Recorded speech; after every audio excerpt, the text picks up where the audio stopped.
Eu sempre sonhei com esse momento desde pequena. Sabe aqueles sonhos de criança onde você imagina cada detalhe do seu casamento perfeito? O vestido branco esvoaçante, as flores delicadas, o altar decorado exatamente como você sempre quis. E principalmente aquele momento mágico onde você caminha até o amor da sua vida e jura amor eterno na frente de todos que vocês amam. Pois bem, depois de 2 anos de namoro e mais 1 ano de noivado, finalmente chegou o meu grande dia, o dia que eu havia planejado nos mínimos detalhes durante meses a fio. Cada flor escolhida a dedo, cada música selecionada com carinho, o menu degustado e aprovado depois de várias visitas ao buffet, o vestido que me custou todas as minhas economias mas que me deixava simplesmente deslumbrante, as alianças gravadas com nossos nomes e a data que se tornaria a mais importante das nossas vidas. Eu me lembro que acordei naquela manhã de sábado com uma sensação estranha no peito. Era uma mistura de nervosismo e euforia que eu nunca havia experimentado antes. Meu coração batia tão forte que eu conseguia ouvir cada batimento ecoando nos meus ouvidos. Olhei para o lado e vi o vestido pendurado no closet, ainda protegido pelo plástico. E naquele momento uma onda de emoção tomou conta de mim. Eram 6 horas da manhã mas eu não conseguia mais dormir. A adrenalina estava correndo pelas minhas veias como se eu fosse pular de bungee jump.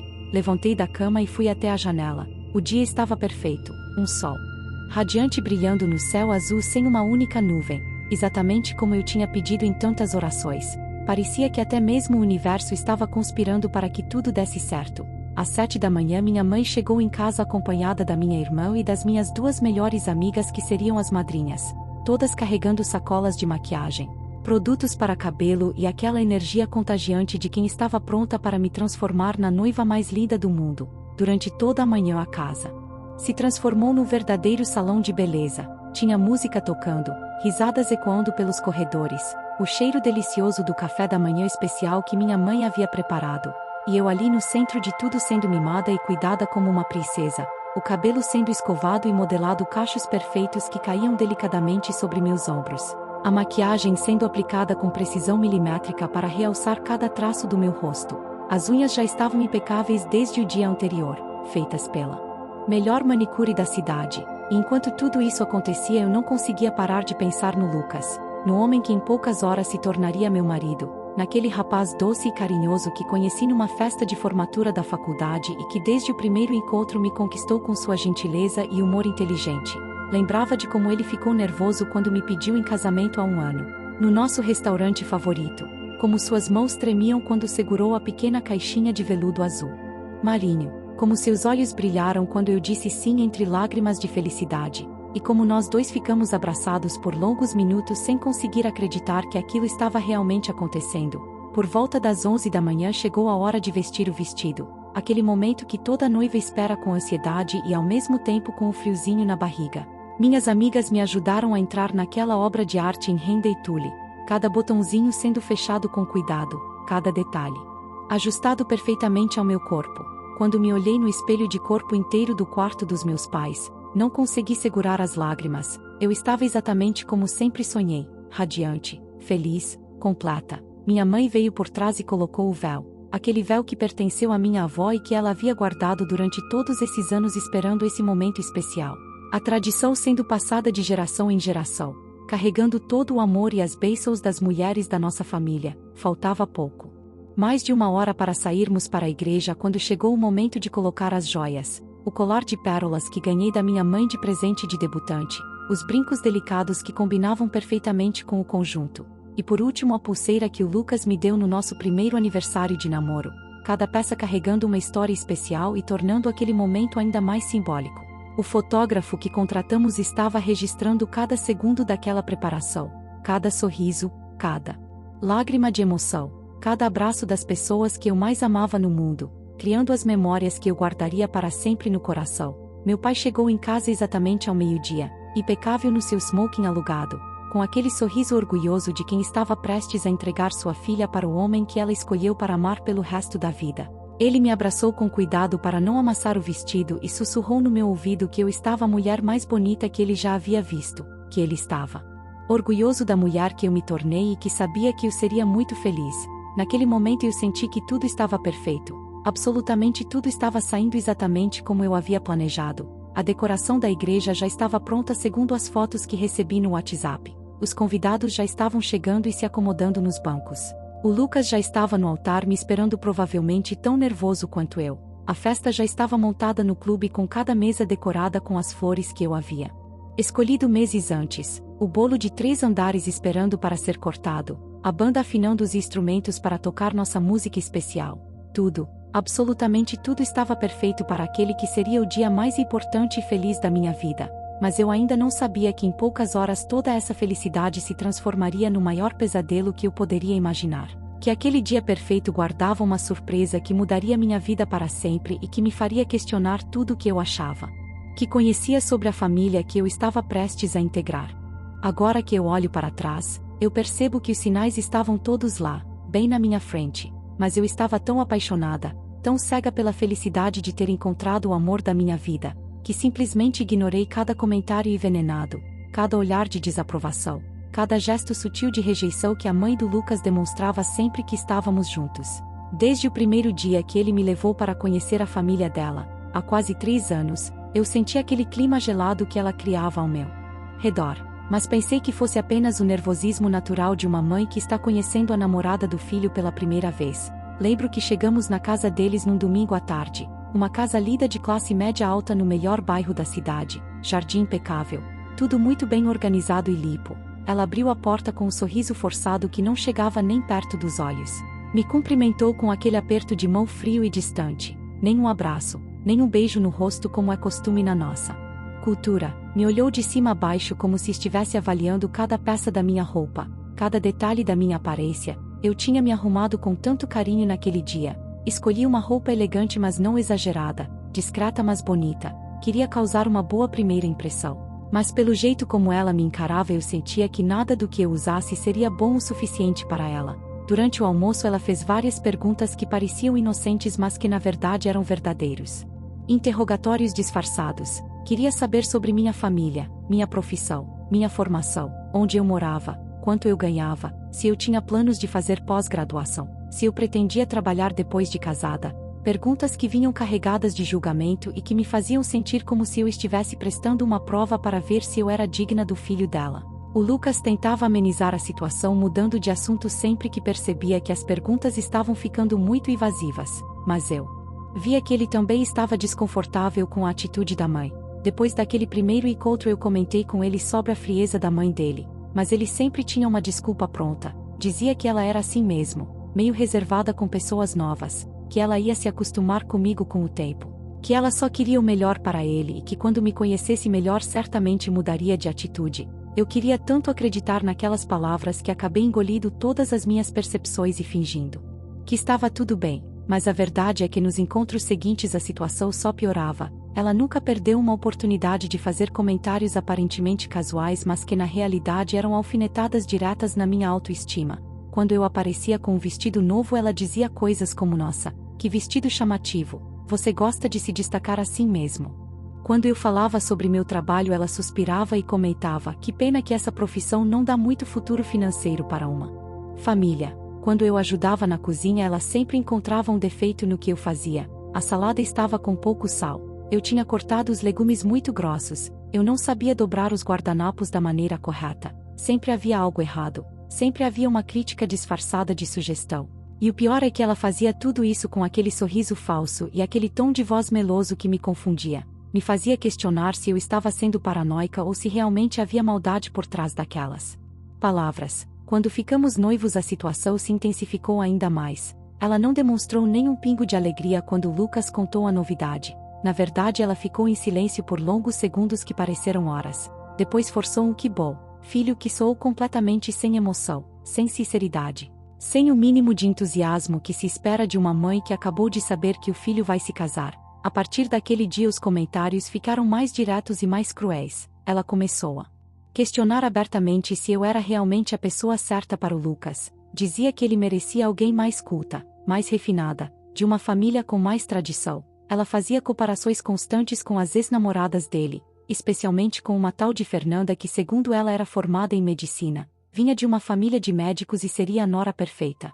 Sempre que eu chegava em algum evento familiar ela encontrava uma maneira de mencionar a Fernanda, como ela era linda, como ela era inteligente, Como os pais dela eram pessoas importantes na cidade, como ela tinha se casado bem e estava muito feliz, como seria maravilhoso se o Lucas tivesse dado uma chance para aquele relacionamento dar certo. Durante os preparativos do casamento a coisa chegou ao nível do absurdo. Ela questionava cada decisão que fazíamos. Dizia que a igreja que escolhemos não era tradicional o suficiente, que o buffet era muito simples para o padrão da família deles, que meu vestido era muito ousado, que as flores que eu escolhi não combinavam com a decoração, que a música que queríamos tocar na entrada não era apropriada. Ela chegou ao ponto de sugerir que cancelássemos tudo e fizéssemos uma cerimônia pequena, só com a família, porque segundo ela eu estava gastando muito dinheiro com bobagens e uma pessoa da minha posição social deveria ser mais comedida. Lembro de uma discussão terrível que tivemos 2 semanas antes do casamento quando ela disse na frente do Lucas que ele estava cometendo um erro, que ele era muito jovem para se casar, que deveria viajar mais, conhecer mais pessoas, ter mais experiências antes de se amarrar a alguém. E quando Lucas respondeu que me amava e que tinha certeza da decisão dele, ela olhou diretamente nos meus olhos e disse: o amor passa, filho, mas as consequências de uma escolha errada duram para sempre. Aquelas palavras ficaram ecoando na minha cabeça por dias, me fazendo questionar se eu realmente era a pessoa certa para ele, se eu não estava sendo egoísta ao aceitar me casar sabendo que a mãe dele me odiava tanto. Mas o Lucas sempre me tranquilizava, sempre dizia que o que importava era o amor que sentíamos um pelo outro, que com o tempo ela ia aceitar nosso casamento e que nós íamos formar nossa própria família baseada no respeito e no amor. Eu me agarrei nessas palavras como se fossem uma tábua de salvação.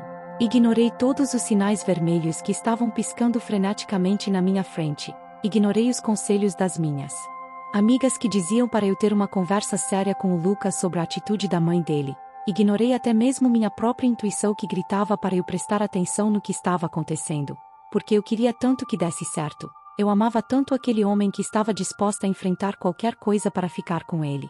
Mesmo que isso significasse aguentar a hostilidade da sogra pelo resto da vida. Mesmo que isso significasse sempre me sentir uma estranha na família que eu estava prestes a integrar. Mas eu jamais imaginei que toda aquela animosidade que ela demonstrava durante o noivado era apenas a ponta do iceberg, que ela estava guardando sua artilharia pesada para o dia mais importante da minha vida, que ela estava planejando algo que destruiria não apenas meu casamento mas toda a confiança que eu tinha na pessoa que eu escolhi para amar.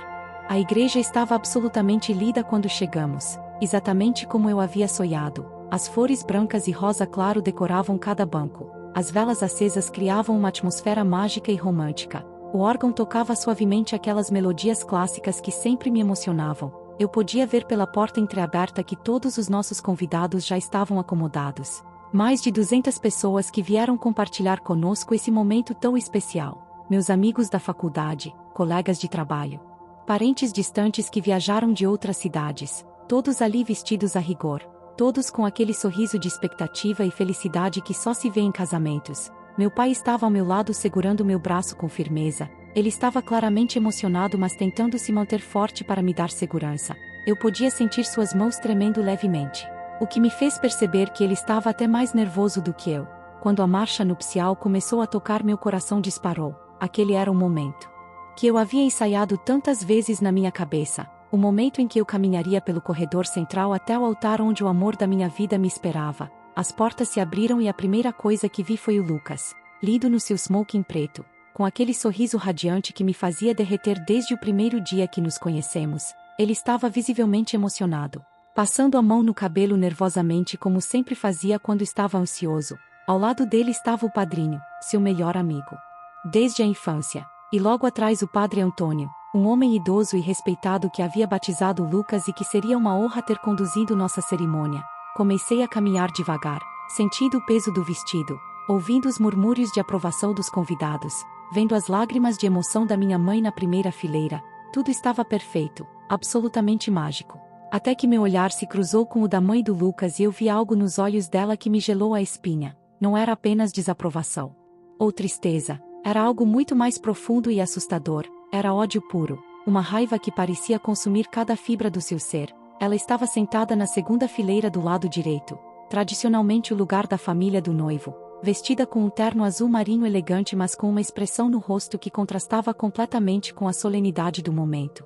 Eu tentei ignorar aquele olhar e continuei caminhando, focando no Lucas que estava cada vez mais próximo, mas eu podia sentir que algo Estava errado. Havia uma tensão no ar que eu não conseguia identificar, uma energia negativa que parecia emanar daquela mulher e contaminar todo o ambiente ao seu redor. Quando finalmente cheguei ao altar, meu pai me entregou ao Lucas com aquele ritual tradicional e lido. Eles se cumprimentaram com um aperto de mão e um sorriso. Meu pai beijou minha testa e foi se sentar ao lado da minha mãe. Eu e o Lucas nos posicionamos de frente para o padre, que abriu o livro de orações com aquele sorriso bondoso que me tranquilizou momentaneamente. Ele começou a cerimônia com as palavras tradicionais sobre o sacramento do matrimônio, sobre o amor, sobre a união abençoada por Deus. Eu estava tão emocionada que mal conseguia prestar atenção nas palavras. Apenas observava o rosto do Lucas, tentando gravar cada detalhe daquele momento na minha memória. Tudo estava fluindo perfeitamente até que o padre chegou na parte tradicional, onde ele pergunta se alguém tem alguma objeção ao casamento. Uma formalidade que normalmente ninguém leva a sério, apenas uma tradição que se mantém nas cerimônias. Ele fez a pergunta clássica: se alguém souber de algum impedimento para que este matrimônio não se realize, que fale agora ou cale-se para sempre. O silêncio que se seguiu deveria ser apenas protocolar. Alguns segundos de pausa antes de continuarmos com os votos, mas de repente, vinda lá do fundo da igreja, uma voz estridente cortou o silêncio como uma lâmina afiada: eu tenho uma objeção. Foi como se um raio tivesse caído bem no meio da igreja. Todos os convidados se viraram simultaneamente para ver quem havia gritado. Eu senti minha respiração parar, meu coração pular uma batida, minhas pernas ficarem bobas. Era a mãe do Lucas que estava de pé no meio do corredor central, com os punhos cerrados e uma expressão de fúria que eu nunca havia visto antes. Nem nos piores momentos do nosso relacionamento, o Lucas ficou pálido como um fantasma. O padre pareceu confuso, sem saber como proceder. Os convidados começaram a murmurar entre si, claramente chocados com o que estava acontecendo. Mas ela não havia terminado. Ela começou a caminhar em direção ao altar com passos firmes e decididos, como se fosse uma soldada marchando para a guerra. E quando chegou bem perto de nós, perto o suficiente para que todos na igreja pudessem ouvir perfeitamente cada palavra, ela olhou diretamente nos meus olhos e gritou com toda a força dos seus pulmões: você não serve para ele. Aquelas palavras ecoaram pelas paredes da igreja como um trovão, reverberando em cada canto, atingindo cada pessoa presente, mas principalmente atingindo meu coração como uma punhalada certeira. Eu senti como se o chão tivesse desaparecido debaixo dos meus pés, como se todo o ar tivesse saído dos meus pulmões de uma só vez, como se toda a felicidade que eu havia acumulado naquele dia tivesse sido sugada por um buraco negro e invisível. O Lucas tentou reagir, tentou falar alguma coisa, mas ela continuou: meu filho merece alguém melhor, alguém da altura dele, alguém que realmente o ame e não apenas queira se aproveitar da nossa família. Cada palavra era como uma bofetada na minha cara, cada acusação era mais dolorosa que a anterior. Eu queria falar, queria me defender, queria gritar que eu amava o Lucas mais que tudo na vida, mas minha voz simplesmente não saía. Eu estava em choque total, completamente paralisada pela crueldade daquele ataque público no momento mais importante da minha vida. Os convidados estavam visivelmente horrorizados. Algumas pessoas começaram a se levantar sem saber o que fazer. Outras sussurravam entre si tentando entender o que estava acontecendo. Minha mãe estava chorando de desespero. Meu pai parecia prestes a se levantar para me defender. Mas antes que qualquer pessoa pudesse reagir adequadamente, o padre Antônio levantou a mão num gesto firme e autoritário e disse com uma voz que ecoou por toda a igreja: parem. Todos vocês, parem imediatamente. Foi nesse momento que percebi que a situação havia se tornado muito maior do que uma simples discussão familiar, que algo muito mais profundo e perturbador estava prestes a ser revelado, e que aquele que deveria ser o dia mais feliz da minha vida havia se transformado no cenário de uma explosão que mudaria tudo para sempre. O que se seguiu após o grito da mãe do Lucas e a intervenção do padre foi o silêncio mais aterrorizante que eu já experimentei na minha vida. Não era apenas a ausência de sol. Era como se toda a energia da igreja tivesse sido sugada para um vácuo, como se 200 pessoas tivessem parado de respirar ao mesmo tempo. Eu podia ouvir apenas os batimentos do meu próprio coração ecoando nos meus ouvidos como tambores de guerra, o zunido agudo do nervosismo que tomava conta de todo o meu corpo, e o som quase imperceptível das velas tremulando, como se até mesmo o fogo estivesse em choque com o que havia acontecido. Olhei ao redor e vi rostos congelados pela surpresa, bocas abertas de espanto, olhos arregalados de incredulidade. Era como se todos os convidados tivessem se transformado em estátuas, cada pessoa processando de forma diferente a cena surreal que acabará de presenciar. Minha mãe estava com as mãos cobrindo o rosto. claramente mortificada pela situação, lágrimas escorrendo entre os dedos, seu corpo tremendo de uma forma que eu nunca havia visto antes. Meu pai tinha se levantado da cadeira e estava com os punhos cerrados, sua face vermelha de indignação. Eu podia ver que ele estava se controlando para não partir para cima da mãe do Lucas. Seus olhos faiscavam de raiva, mas ao mesmo tempo ele parecia perdido, sem saber como reagir a uma situação tão inédita e constrangedora. Os amigos da faculdade que estavam sentados do lado esquerdo me olhavam com uma mistura de pena e horror. Alguns cochichavam baixinho entre si tentando entender se aquilo era real ou se estavam presenciando algum tipo de pegadinha de mau gosto. Minha madrinha de casamento, que estava ao meu lado segurando meu buquê, parecia prestes a desmaiar. Ela olhava alternadamente para mim e para a sogra como se estivesse assistindo a um filme de terror.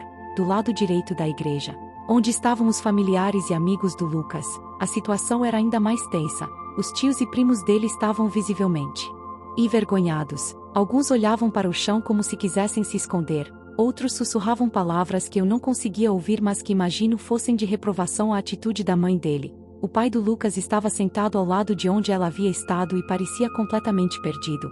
Passava as mãos pelo rosto repetidas vezes como se tentasse acordar de um pesadelo. Era evidente que ele não sabia daquele plano dela, que havia sido pego de surpresa assim como todos nós. Mas o que mais me marcou naqueles segundos eternos de silêncio foi a reação do próprio Lucas, meu noivo, o homem que eu amava e que deveria estar ao meu lado me defendendo naquele momento terrível. Ele estava parado ao meu lado como uma estátua de sal, completamente paralisado. Seu rosto havia perdido toda a cor. Seus olhos alternavam entre olhar para mim e olhar para a mãe dele, como se ele estivesse assistindo a uma partida de tênis emocional. Eu esperava que ele dissesse alguma coisa, que ele reagisse, que ele colocasse a mãe dele no lugar dela, que ele gritasse que me amava e que ninguém tinha o direito de falar assim comigo no nosso casamento.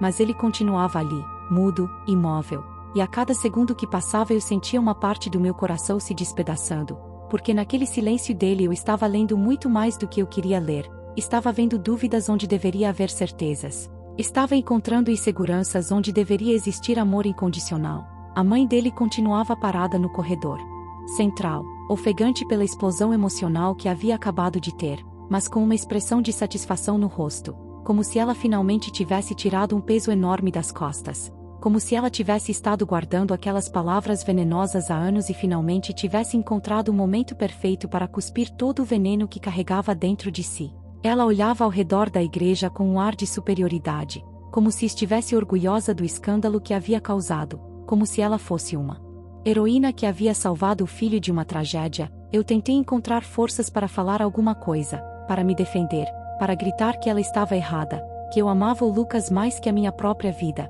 que eu nunca faria nada para machucá-lo, que eu estava ali porque queria construir uma família com ele baseada no amor e no respeito. Mas quando abri a boca para tentar falar, nenhum som saiu. Era como se minha garganta tivesse se fechado completamente, como se as palavras tivessem se transformado em pedras que eu não conseguia cuspir. Minhas pernas estavam tremendo tanto que eu precisei me apoiar no braço do Lucas para não cair. E mesmo nesse gesto de vulnerabilidade ele continuou imóvel, sem me abraçar, sem me consolar, sem me dar qualquer sinal de que estava do meu lado naquela batalha. O padre Antônio continuava com a mão levantada, observando a cena com aquele olhar sábio de quem já havia visto muita coisa na vida, mas mesmo ele parecia chocado com a intensidade do que estava presenciando. Seus olhos iam de mim para a mãe do Lucas, depois para o próprio Lucas, como se ele estivesse tentando decifrar toda a dinâmica familiar que havia explodido bem ali na frente dele. Alguns convidados começaram a se mexer inquietos nas cadeiras. O desconforto era tão grande que algumas pessoas já estavam se levantando discretamente como se quisessem sair dali, fugir daquela situação constrangedora que estava se desenrolando. Eu podia ouvir o barulho de passos ecoando pelas paredes da igreja, pessoas sussurrando, o som de bolsas sendo abertas e fechadas nervosamente, crianças perguntando baixinho para os pais o que estava acontecendo. Era um caos silencioso, uma tempestade de emoções contidas que estava prestes a explodir de uma forma ainda mais devastadora. E então, naquele momento de tensão máxima, quando eu achei que a situação não poderia ficar pior, quando eu pensava que já havia tocado o fundo do poço da humilhação pública, o Lucas finalmente abriu a boca. As primeiras palavras que saíram dos lábios do homem que eu achava que me amava incondicionalmente foram: mãe, talvez a gente precise conversar. Não saia daqui imediatamente.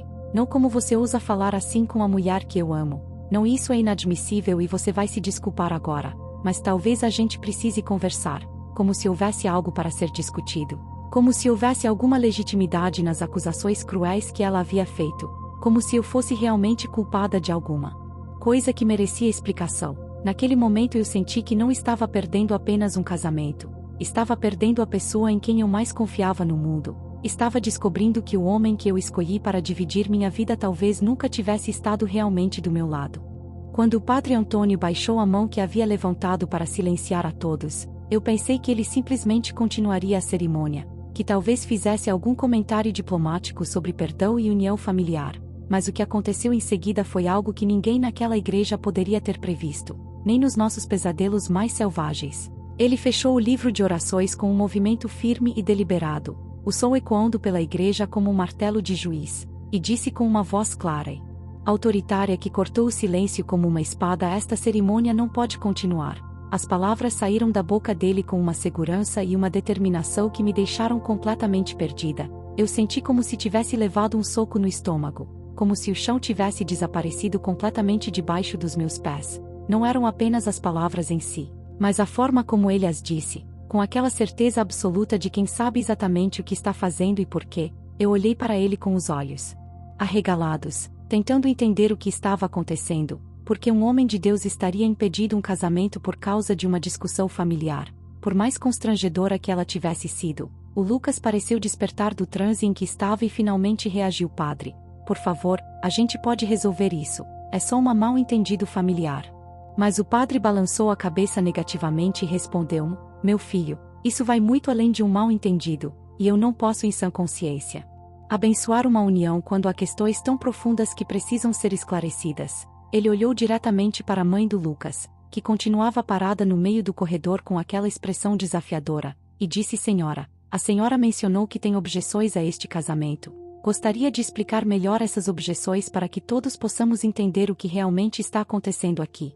A mulher ergueu o queixo com orgulho, como se tivesse esperado a vida toda por aquela oportunidade, e com uma voz carregada de veneno mas controlada disse: padre, meu filho está sendo enganado por uma interesseira que só quer se aproveitar da nossa família. Eu senti minha face queimar de indignação e humilhação, mas antes que eu pudesse falar qualquer coisa, o padre levantou a mão novamente e continuou: essa é uma acusação muito séria, senhora, tem alguma prova do que está dizendo?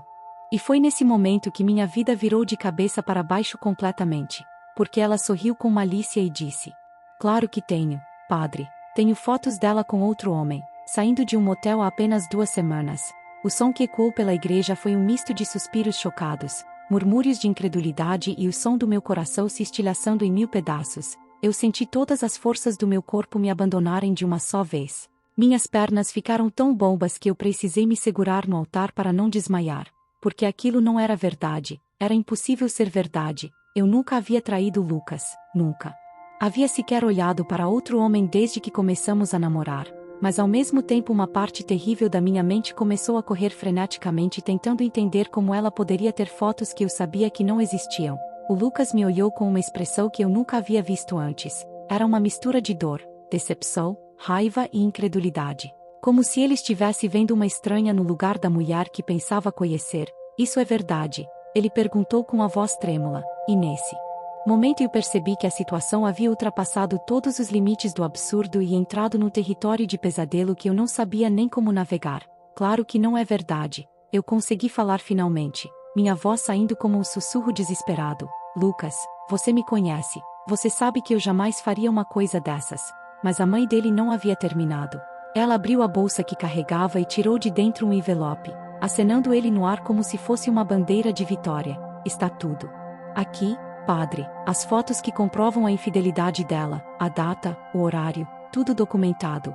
O padre estendeu a mão e pegou o envelope. Seus olhos passaram rapidamente pelas fotos. Sua expressão mudou completamente, de confusão para surpresa, de surpresa para algo que eu não conseguia decifrar. Ele olhou para mim, depois para as fotos novamente, depois para a mãe do Lucas. E finalmente disse algo que mudou tudo: essas fotos são falsas. O silêncio que se seguiu foi ainda mais profundo que o anterior. Se isso fosse possível, a mãe do Lucas ficou pálida como papel. Seus olhos se arregalaram de forma cômica, como se ela tivesse visto um fantasma. Como assim falsas? Ela gaguejou. perdendo completamente a compostura que havia mantido até então. O padre segurou as fotos de uma forma que todos pudessem ver e explicou: sou formado em artes visuais além da teologia.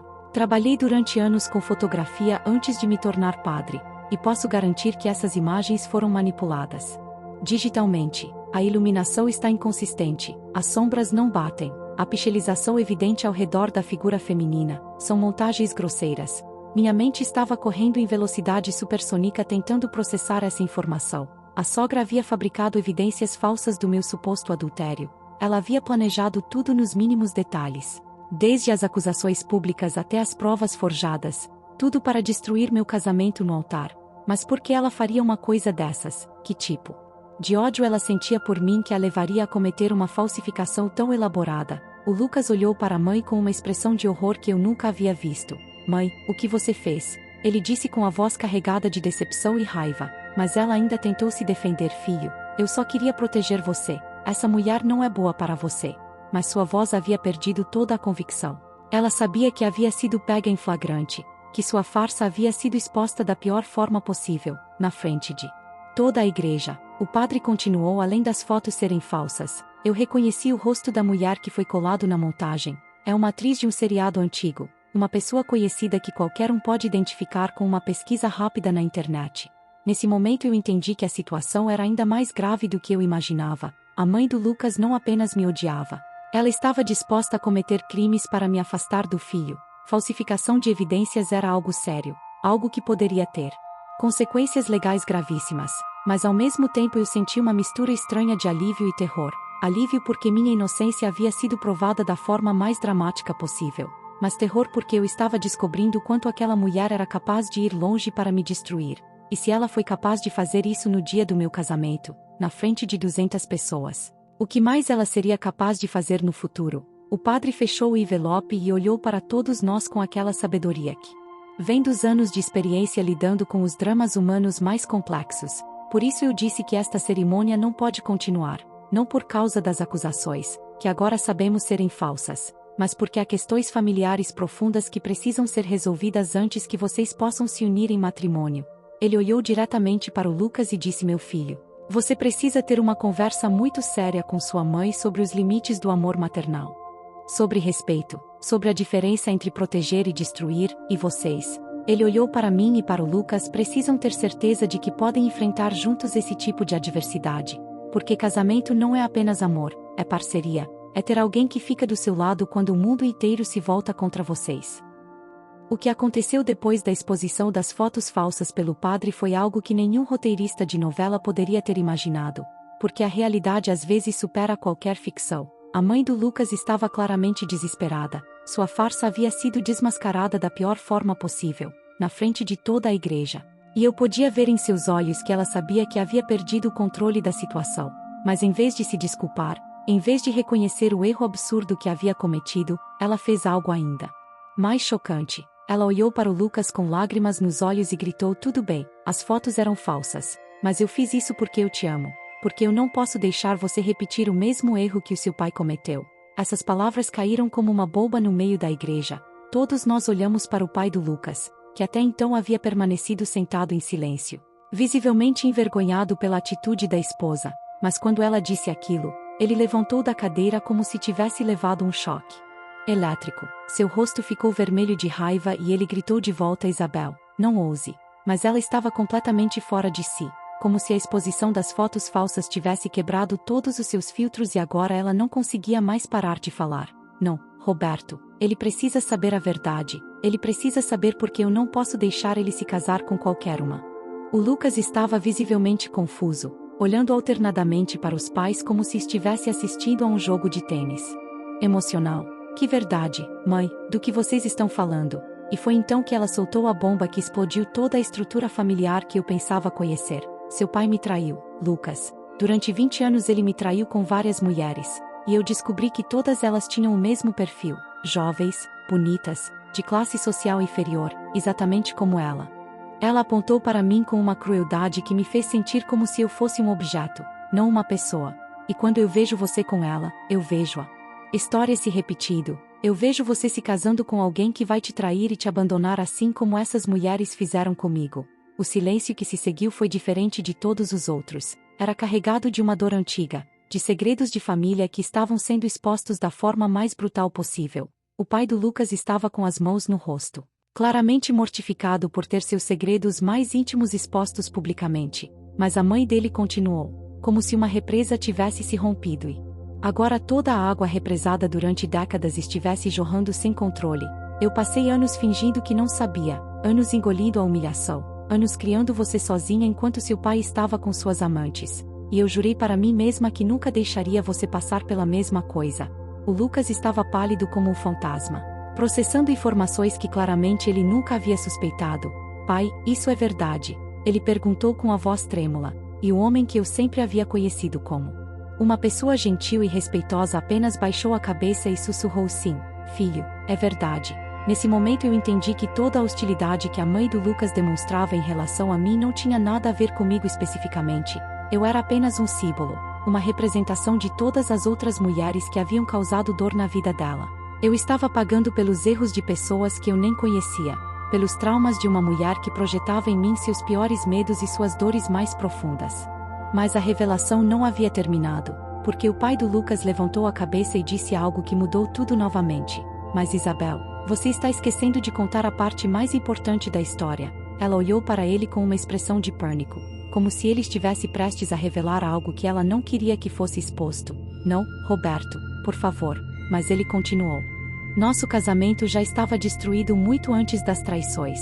Nós nos casamos grávidos, sem nos conhecer direito, sem amor verdadeiro. Eu te traí porque nós nunca tivemos um casamento de verdade, apenas uma obrigação social. Essas palavras atingiram a todos nós como raios sucessivos. A mãe do Lucas começou a chorar descontroladamente, toda aquela fúria e determinação se transformando em uma dor crua e desesperada. Mas eu te amava, ela soluçou.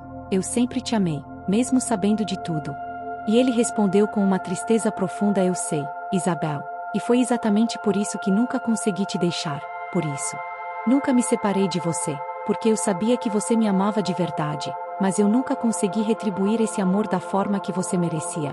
O Lucas estava visivelmente abalado, descobrindo em poucos minutos que toda a estrutura familiar que ele conhecia era uma mentira, que os pais haviam vivido décadas numa farsa, que a mãe havia projetado nele todos os sonhos de amor que nunca havia realizado, e que agora ela estava tentando protegê-lo de uma dor que talvez nem existisse. Eu olhei ao redor da igreja e vi que muitos convidados estavam chorando, outros estavam visivelmente desconfortáveis com toda aquela exposição íntima. Algumas pessoas já haviam saído discretamente, incapazes de presenciar mais daquele drama familiar sendo desenrolado publicamente. O padre continuava observando tudo com aquela sabedoria silenciosa, como se ele soubesse que às vezes as pessoas precisam expor suas feridas mais profundas para poder começar a curá-las. Mas então aconteceu algo que ninguém esperava. A mãe do Lucas se virou para mim, com o rosto inchado de tanto chorar, e disse: eu peço desculpas, eu sei que você não merecia passar por isso, eu sei que você não tem culpa pelos erros do meu marido nem pelos meus traumas. Ela respirou fundo e continuou: mas eu também sei que se vocês se casarem agora, com todos esses segredos vindo à tona, com toda essa dor familiar sendo exposta, vocês vão carregar esse peso para sempre. Vocês vão começar o casamento com uma base rachada, e pela primeira vez desde que toda aquela loucura havia começado, eu tive que admitir que ela tinha um ponto. Não sobre eu não servir para o Lucas, isso era um absurdo baseado nos traumas dela, mas sobre começarmos um casamento com toda essa confusão emocional ainda por resolver, com segredos familiares recém-expostos, com feridas abertas sangrando em todos os lados. Talvez realmente não fosse o momento ideal para nos unirmos em matrimônio, mas ao mesmo tempo eu olhei para o Lucas e vi nele algo que me deu esperança. Pela primeira vez naquele dia terrível, ele se aproximou de mim, segurou minha mão e disse: eu sinto muito por tudo isso, eu sinto muito pelos erros da minha família, pelos traumas que eles projetaram em você, pela forma como você foi tratada hoje. Ele olhou nos meus olhos e continuou: mas eu quero que você saiba que nada disso mudou o que eu sinto por você. Nada disso mudou o fato de que eu quero passar o resto da minha vida ao seu lado. E nesse momento eu soube que, independente de como aquela história terminasse, independente se nos casaríamos naquele dia ou não, eu havia encontrado um homem que estava disposto a ficar do meu lado mesmo quando toda a sua família desabava ao nosso redor, mesmo quando os segredos mais íntimos estavam sendo expostos, mesmo quando o mundo parecia estar pegando fogo ao nosso redor. Depois de todas aquelas revelações devastadoras, Depois de ver uma família inteira se despedaçar diante dos meus olhos, depois de ter minha dignidade atacada e depois defendida da forma mais dramática possível, eu pensei que não havia mais nenhuma surpresa que aquele dia pudesse me reservar, mas eu estava completamente enganada. Porque o que aconteceu em seguida foi algo que nenhum de nós poderia ter previsto nem nos nossos sonhos mais loucos. O padre Antônio, que havia permanecido observando toda aquela confissão familiar com a paciência de quem já havia visto todas as variações possíveis do drama humano, se aproximou de mim e do Lucas e disse algo que mudou completamente o rumo de toda aquela história. Vocês dois querem mesmo se casar hoje? Perguntou ele com aquela voz serena que havia se mantido constante durante todo o caos. Eu olhei para o Lucas, ele olhou para mim.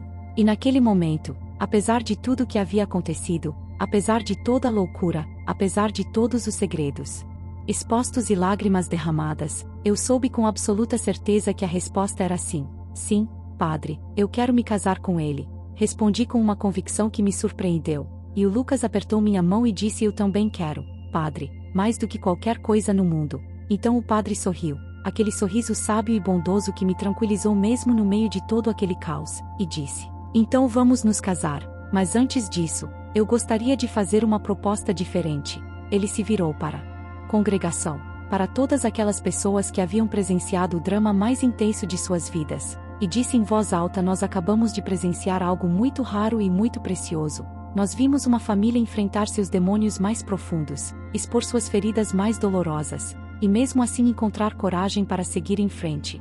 Ele fez uma pausa e continuou: e por isso eu gostaria de propor que este não seja apenas um casamento, mas também uma cerimônia de cura, uma oportunidade para esta família se reconciliar e começar uma nova história baseada na verdade e no perdão.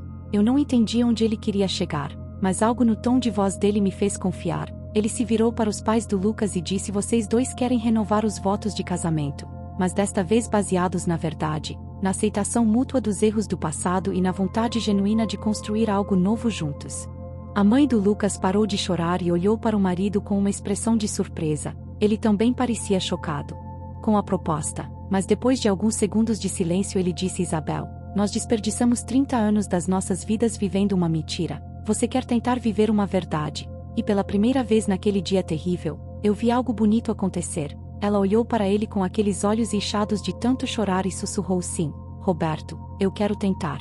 O padre então se virou para mim e disse algo que me emocionou até os ossos: e vocês gostariam de começar seu casamento não apenas como um casal, mas como os primeiros membros de uma nova geração desta família, uma geração que escolhe a honestidade sobre a aparência, o amor sobre o orgulho. Eu senti lágrimas começarem a escorrer pelo meu rosto, mas desta vez eram lágrimas de emoção, não de dor. Eu olhei para a mãe do Lucas e algo dentro de mim, uma generosidade que eu nem sabia que possuía, me fez estender a mão para ela e dizer: eu aceito você como minha sogra, com todos os seus medos, com todos os seus traumas, com toda a dor que você carregou durante todos esses anos, e eu prometo que vou ajudar você a curar essas feridas, não sendo uma ameaça, mas sendo uma filha. Ela olhou para minha mão estendida como se fosse a coisa mais preciosa do mundo, e quando ela a segurou, quando ela me abraçou ali na frente de toda a igreja, eu senti que algo muito poderoso estava acontecendo, algo que ia muito além de um casamento simples. O padre então fez algo que eu nunca havia visto em uma cerimônia. Ele pediu para todos os presentes se levantarem e formarem um círculo ao nosso redor.